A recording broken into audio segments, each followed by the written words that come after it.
I think we can definitely have a couple of chapters tonight. Okay, are we ready? This is getting quite exciting. They are in the kitchen now, and the big saucepan is on the stove. All the things Mr. Cranky had bought were lined up near the sink. "Come along, my boy," cried Mr. Killy Cranky. "Which one did you put in first?" This one," George said. "Golden Gloss hair shampoo." He emptied the bottle into the pan. "Now the toothpaste," George went on, "and the shaving foam, and the face cream, and the nail varnish. Keep it up, my boy," cried Mr. Cranky, dancing around the kitchen. "Keep putting them in. Don't stop, don't pause, don't hesitate. It's a pleasure, my dear fellow, to watch you work." One by one, George poured and squeezed the things into the saucepan. With everything so close at hand, the whole job didn't take him more than about 10 minutes. But when it was all done, the saucepan didn't somehow seem to be as full as it had been the first time. "Now what did you do?" cried Mr. Cranky. "Did you stir it?"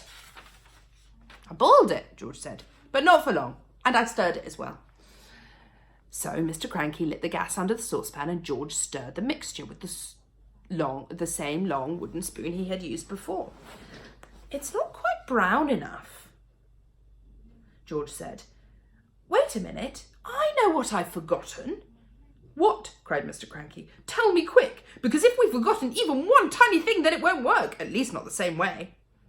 "A quart part of brown gloss paint," George said. "That's what I've forgotten." Mr. Killy Cranky shot out of the house and out into his car like a rocket. He sped down to the village and bought the paint and rushed back again. He opened the can in the kitchen and handed it to George. George poured the paint into the saucepan. "Aha, that's better," George said. "That's more like the right colour." "It's boiling," cried Mr. Cranky. "It's boiling and bubbling. George, is it ready yet?" "It's ready," George said. "At least I hope it is." "Right," shouted Mr. Cranky, hopping about. "Let's test it. Let's give it to a chicken." "My heavens alive, why don't you calm down a bit?" Mrs. Cranky said, coming into the kitchen. "Calm down?" cried Mr. Cranky. "You expect me to calm down? And here we are, mixing the greatest medicine ever discovered in the history of the world. Come along, George. Dip a cupful of saucepan into the saucepan and get a spoon, and we'll give some to a chicken and to make absolutely certain we've got the correct mixture." Outside in the yard, there were several chickens that hadn't had any of George's marvellous medicine number 1. They were pecking about in the dirt in that silly way that chickens do. George crouched down, holding out the spoonful of marvellous medicine number 2.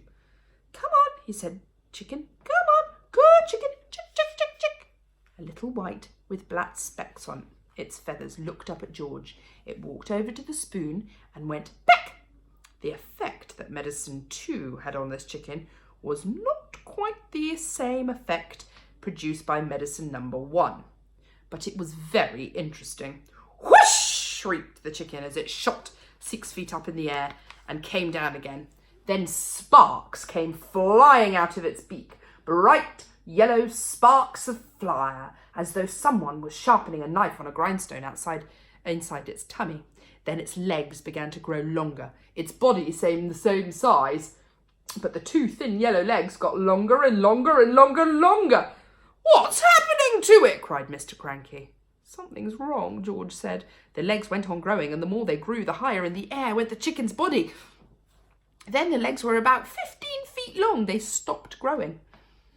The chicken looked perfectly absurd with its long, long legs and its ordinary little body perched high up on top. It was like a chicken on stilts.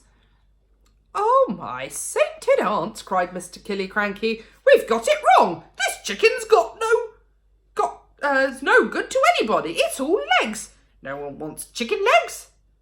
"I must have left something out," George said. "I know you've left something out," said Mr. Cranky. "Think, boy, think. What was it you left out?" "I've got it," said George. What was it? Quick!" "Flea powder for dogs," George said. "You must put flea powder in the first one." "Yes, Dad, I did. A whole carton of it." "Then that's the answer." "Wait a minute," said George. "Did we have brown shoe polish on our list?" "We did not," said Mr. Cranky. "I used that too," said George. "Well, no wonder it went wrong," said Mr. Cranky. He was already running to his car, and soon he was heading down to the village to buy more flea powder and more shoe polish. Next chapter. "Here it is," cried Mr. Killy Cranky, rushing to the kitchen. "1 carton of flea powder for dogs and 1 tin of brown shoe polish." George poured the flea powder into the giant saucepan. Then he scooped the shoe polish out of its tin and added that as well. "Stir it up, George," shouted Mr. Cranky. "Give it another boil. We've got it this time. I bet we've got it." After Marvellous Medicine number 3 had been boiled and stirred, George took a cupful of it to the yard and put it on another chicken. Mr. Cranky ran after him, flapping his arms and hopping with excitement. "Come and watch this one," he called out to Mrs. Cranky. "Come and watch this turning an ordinary chicken into a lovely great big one that lays eggs as large as footballs." "I hope you do better than the last time," said Mrs. Cranky, following them out. "Come on, chicken," said George, holding out the spoonful of medicine number 3. "Good chicken. Chick, chick, chick, chick, chick, chick. Have some lovely medicine." A magnificent black cockerel with scarlet comb came stepping over. The cockerel looked at the spoon and went, "Peck!" "Cock-a-doodle-doo!" squawked the cockerel, shooting up into the air and coming back down again. "Watch him now," cried Mr. Cranky. "Watch him grow. Any minute he's going to start getting bigger and bigger." Mr. Killicranky, Mrs. Cranky and little George stood in the yard staring at the black cockerel. The cockerel stood quite still. It looked as though it had a headache. "What's happening to its neck?" Mrs. Cranky said. "It's getting longer," said George. "I'll say it's getting longer," said Mrs. Cranky. Now it's the neck. Who wants a chicken with a really long neck?" "You can't eat chicken's neck." It was an extraordinary sight.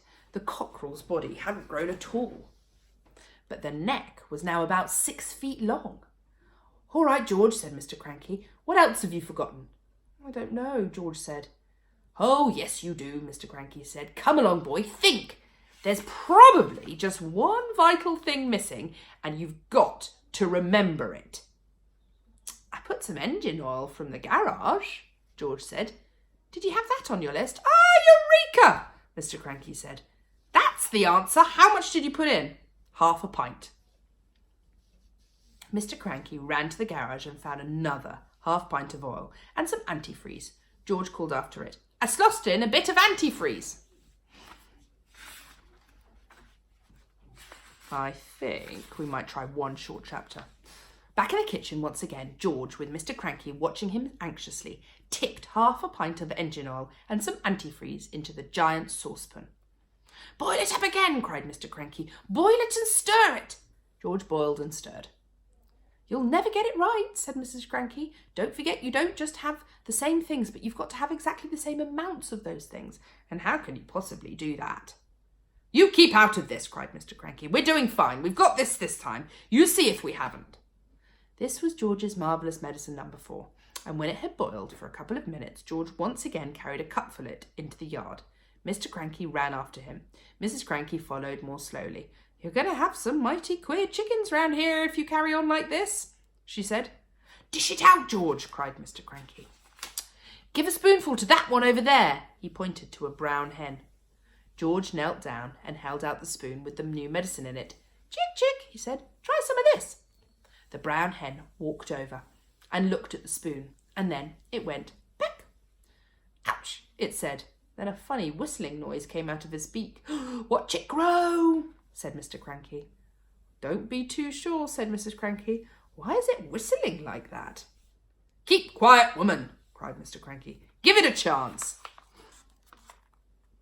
They stood there staring at the brown hen. "It's getting smaller," George said. "Look at it, Dad, it's shrinking." And indeed it was. In less than a minute, the hen had shrunk so much it was no bigger than a new hatched chick. It looked ridiculous. And then I'm going to leave the last chapter for tomorrow.